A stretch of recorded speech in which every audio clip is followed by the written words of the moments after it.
Good morning students. आज जो है तुम्हारे शॉर्ट क्वेश्चंस जो शुरू हो रहे हैं इनको आपको याद करना है। रात मैंने आपको जो फोर्थ लेसन के बारे में जो जो बच्चे आए थे, जो संख्या हमारे बच्चों में सबसे ज़्यादा जो एक 11th ए क्लास के थे और बी सेक्शन वाले जो हैं बच्चे वो अपनी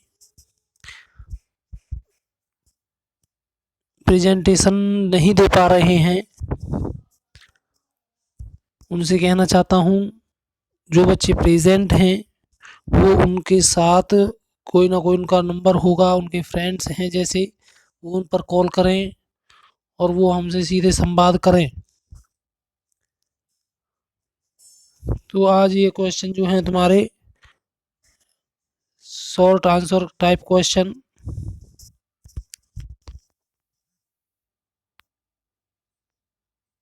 इसमें पहला जो क्वेश्चन है आपका, सामंतवाद का अर्थ स्पष्ट कीजिए। तो ये आपको क्वेश्चन जो है सामंतवाद से जो शब्द है वो फ्यूडलिज्म से बना है। ये जर्मन भाषा के फ्यूड शब्द से बना है जिसका कटुआ अर्थात फीप। फीप जो है वहाँ के जो राजा हुआ करता था फ्रांस का, उसने ज़मीन को टुकड़ों में बांट दिया था और वहीं पे जो राजा के द्वारा जो ज़मीन दी जाती थी उस पर सामंतों के द्वारा कृषि करवाई जाती थी।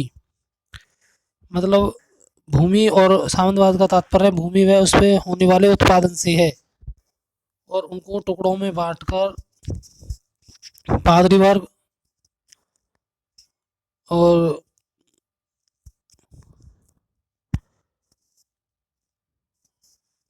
दूसरा है तुम्हारा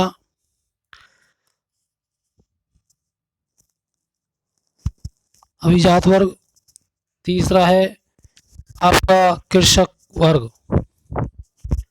तो इनको बांट दिया था।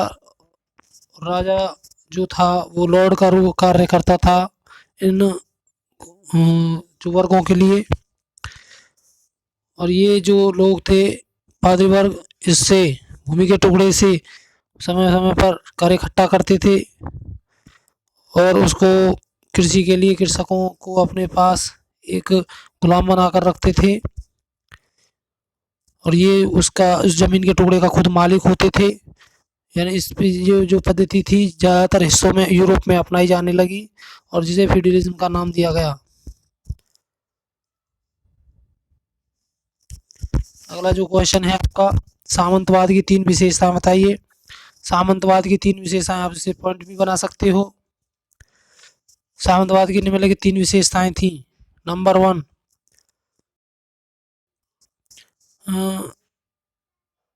भूमि व उसके उत्पादन पर आधारित व्यवस्था। नंबर 2,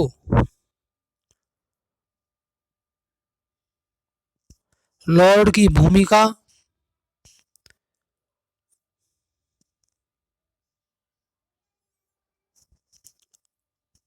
पिरामिड व्यवस्था, पिरामिड प्रणाली। पिरामिड प्रणाली मतलब एक प्रकार से सबसे ऊपर से और सबसे नीचे तक, यानी जैसे ये सीढ़ियाँ होती हैं, जैसे पहले छोटी, फिर उससे बड़ी, फिर उससे बड़ी, फिर उससे बड़ी, जैसे प्रणाली चलती चाहती है और इसी प्रकार से जो इसी प्रकार से लागू थी।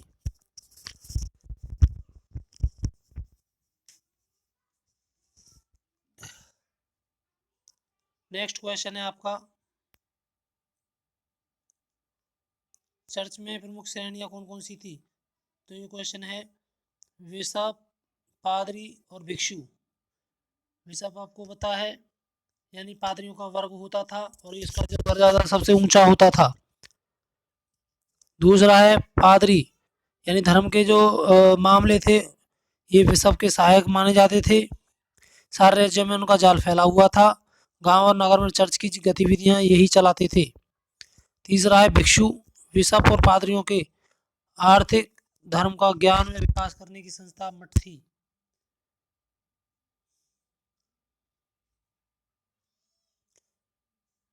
अगला क्वेश्चन है आपका, अभिजात वर्ग का अभिजात वर्ग का उदय जो था वो पादरी वर्ग से ही उद्भव हुआ था।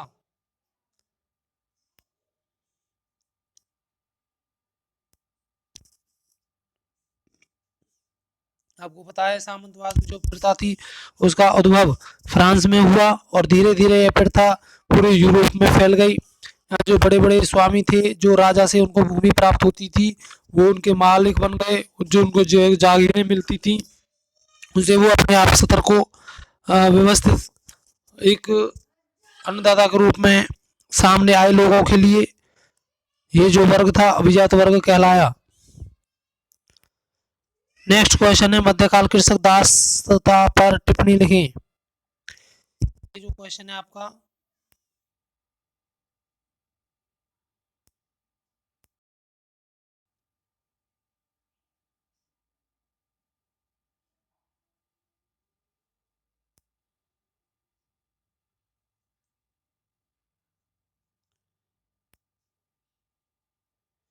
दासता पर।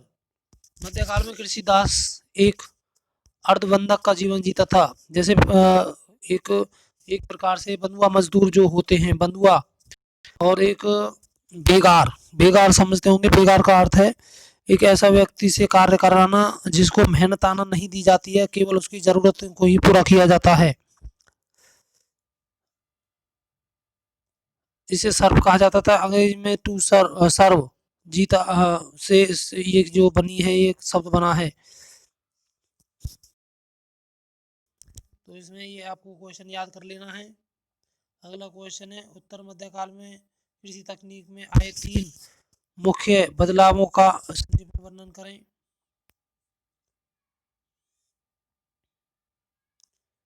3 बदलाव जो हैं वो आपको इस प्रकार से हैं। एक सबसे पहला है लोहे की नोक वाले हल का प्रयोग होने लगा। अगला है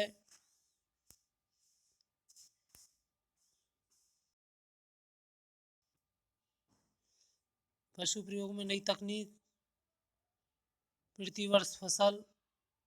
इसमें बहुत सारे पॉइंट बन जाएंगे। घोड़े के खुर में अब नाल,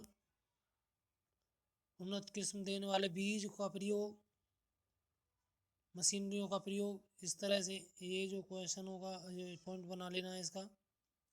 नेक्स्ट क्वेश्चन है आपका जो लास्ट क्वेश्चन है इसमें, ये सेकंड लास्ट क्वेश्चन है। सामंत प्रणाली को कमजोर करने वाले कारण कौन कौन से थे। सबसे पहला कारण है निरंकुश शासन। निरंकुश शासन मतलब जिस पर किसी प्रकार का कोई अंकुश ना हो, उसकी व्यवस्था पर सत्ता को मजबूत करने में सफल ना हो। राष्ट्रीय कर प्रणाली, यानी कर इतने ज्यादा थे कि लोग उससे बहुत ज्यादा परेशान हो गए थे, यानी उनकी प्रति वर्ष जो फसल नहीं हो पाती थी, परंतु उनका कर जो था वो हर वर्ष देना पड़ता था। इससे भी बहुत लोग परेशान हो गए थे। अगला पॉइंट है सामाजिक आर्थिक परिवर्तन, यानी ये जो सामंतवादी प्रथा थी इस यूरोप में जैसे तेजी से फैली, उससे सामाजिक जो परिवर्तन थे वो आर्थिक रूप से सामने आने लगे। सामंती व्यवस्था की धीमी गति को लगातार महत्वहीन करता जा रहा था। इसमें जो प्रतिस्पर्धा चलते बाकी यूरोप को जो निम्न तबके के लोग थे वो इसे अपने लिए काल का घर समझते थे, और ये इसके सबसे कमजोर होने के कारण थे। अगला पॉइंट है युद्ध प्रणाली में बदलाव या सैन्य शक्ति। ये पॉइंट जो है लेने हैं आपको।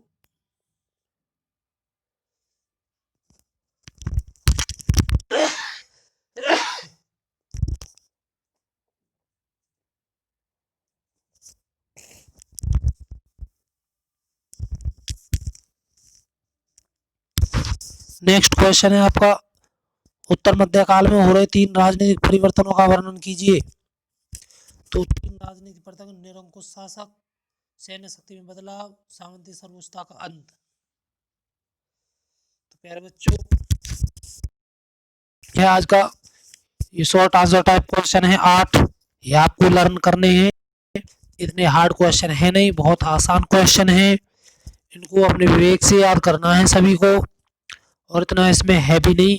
बिल्कुल जो इसका निचोड़ था मैंने आपको कल भी बता दिया था, जो रात को जो हमारी जूम ऐप से जो क्लास लगी है उसमें भी आपको इसके बारे में सारा कुछ मैंने बता दिया है। ऐसे इसमें कोई ज़्यादा आपको परेशानी होने की कोई आवश्यकता है नहीं, बहुत आसान लेसन है ये। Thank you.